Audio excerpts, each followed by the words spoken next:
Yung mister mo, siyempre tulungan din natin yan para mabilis kumagaling kasi maliliit pa yung anak mo, mayroon ka pang elementary, ang isa magka-college na, no? Yung isa daw college na, nagsisimula na. O, Tapos yung grade, pasukan, sa pasukan. o, Maliliit pa nga.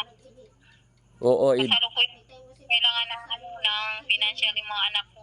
o di bale, may walang imposible, may mga blessing naman yan at may tutulong para makapagtapos yung mga anak mo.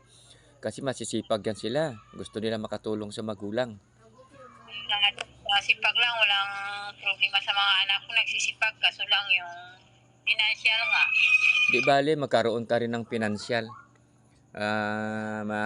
Walang imposible yan kasi kung ano man yung mga kailangan natin, ipag-pray lang natin sa kay Lord, tutulungan naman tayo ng Panginoon. Maligay si tatay niya. Oo, kasi siyempre nag-alala din sa kay tatay, mabait, mapag-asikaso. Ang mga magulang, priority natin.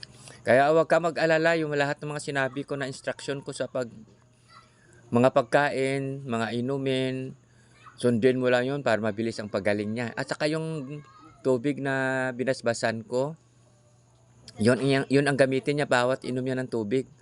Tapos sa umaga naman, magpasikat ng araw siya, yung mayroong sikat ng araw, magpa-araw siya, exercise.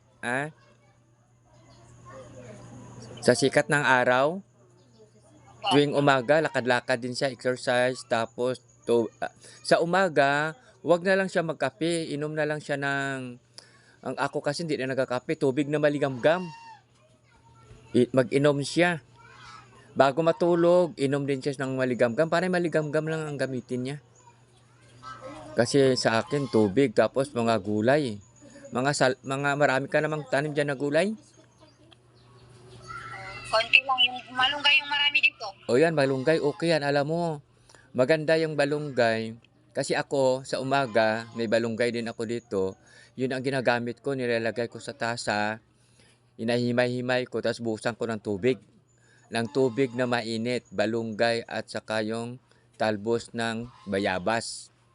Kasi pag nahirapan ako, minsan siyempre may edad na rin ako, bloated ang tiyan, yung iniinom ko. Balunggay na lang yun ang gamitin niya sa umaga. Ay lagay sa maligamgam na tubig sa kayong bayabas. Oo. Kasi para malakas yung energy niya.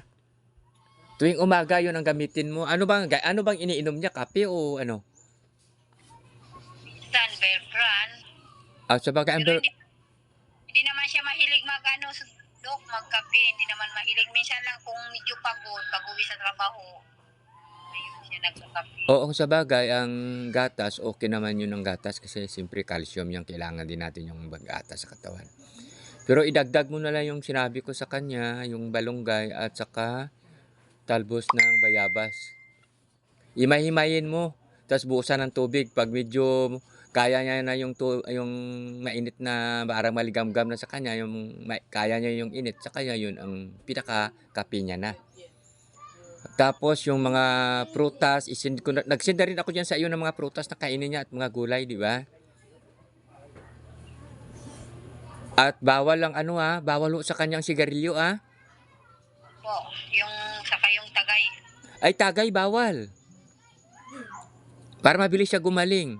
Kasi bawal yan sa kanya ang sigarilyo. Kasi minsan nakita ko nahirapan siya maghinga, bawal sa kanya mga usok. Bawal ang tagay, bawal mo na yung sigarilyo. Kung may nananigarilyo, medyo maglayo siya kasi nahihirapan siya maghinga. Medog na rin ni Garilio. O ay maganda, hindi siya na nagkasigarilyo. Pero kung wag lang siya magtabi sa nagkasigarilyo kasi para ka rin na nananigarilyo niyan. Sama ko sa bahay, minsan.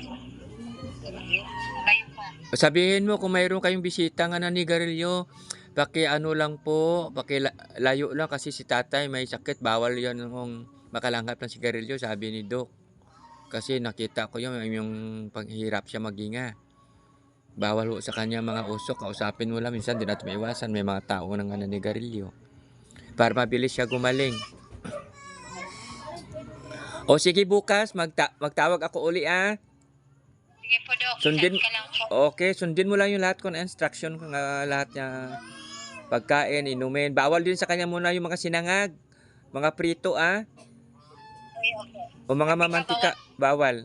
Mga laswa, isda lang yung mga sinigang, yung wala na Yung mamantika. Bawal yung din. bawal, saka yung matambaka.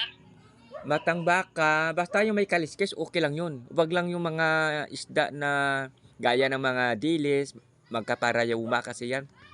At saka yung mga isda na madugo. Ay, O sige, bukas ha. Tawag ako uli. ay Bye-bye. sige